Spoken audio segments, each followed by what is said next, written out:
तो नमस्कार प्रणाम स्वागत बरुआ सबन के राइटर आशिक अभिषेक के चैनल पर। और सब बताइए आप सब कैसन बानी। उम्मीद करते रहुआ सब भी बढ़िया होखब, अच्छा होखब। तो रउआ सबन खातिर लेके आ गल बनी बिल्कुल दर्दनाक, बिल्कुल ब्लास्ट, बिल्कुल हिट मेटर भोजपुरी ट्रैक पर भोजपुरी दर्द भरा बेवफाई सॉन्ग। अगर एक के रउआ नया म्यूजिक बनवा के बढ़िया से दिल से गायकी कहते हैं तो 100% बाकी गाना और मार्केट में ब्लास्ट करी। ऐसे पहले रुआ सबन से एगो बात कहल चाहब कि अगर वह गायकी में इंटरेस्ट बा, गायकी में कदम रखले बने या गायकी कल चाहत नहीं, गायकी रुआ सबके पसंद बा, रुआ के बढ़िया बढ़िया मेटर नहीं मिलत, बढ़िया गाना नहीं मिलत, बढ़िया तुकबंदी नहीं मिलत, बढ़िया से गा नहीं पावत, बढ़िया से म्यूजिक नहीं मिल पावत, तो अगर हमारा चैनल पर रुआ आ गल बन तो रुआ सबके निराश भैया के जरूरत नहीं है।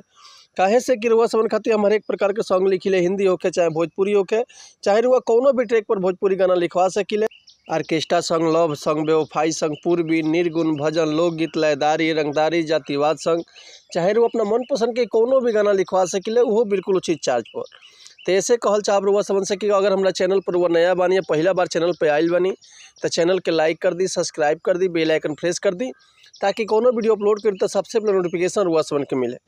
अगर रुआ सबके वीडियो अच्छा लगा था तो प्यारा से कमेंट कर दी। चलिए देर ना करते हुए आज के मीटर देखल जा कैसे बा, कौन लय है, कौन धुन है, तो ये रुआ सबन के हम गा के बताओ। तो नहीं उम्मीद करते रुआ सबके बेहद पसंद आई। तो चलिए देखिए आज के कौन लय है।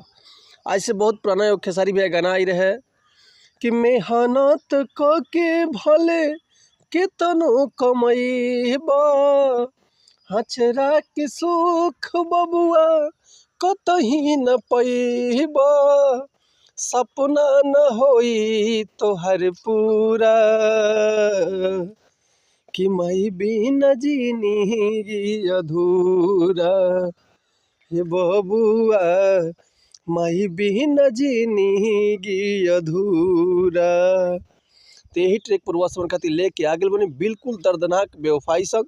तो चलिए देखिए गाना कैसे बाज के कि आज मोट कोर काल्हे होई तोर सगाई, सज के बारात तोहरा दुआरा पे आई, हे जान कि आज मोट कोर काल्हे होई तोर सगाई, सज के बारात तोहरा दुआरा पे आई, भरी है सिनुरवा सैया मांग में, कि मरी जाई पगला तोहरा याद में, रे पगली मरी जाई पगला तोहरा याद में।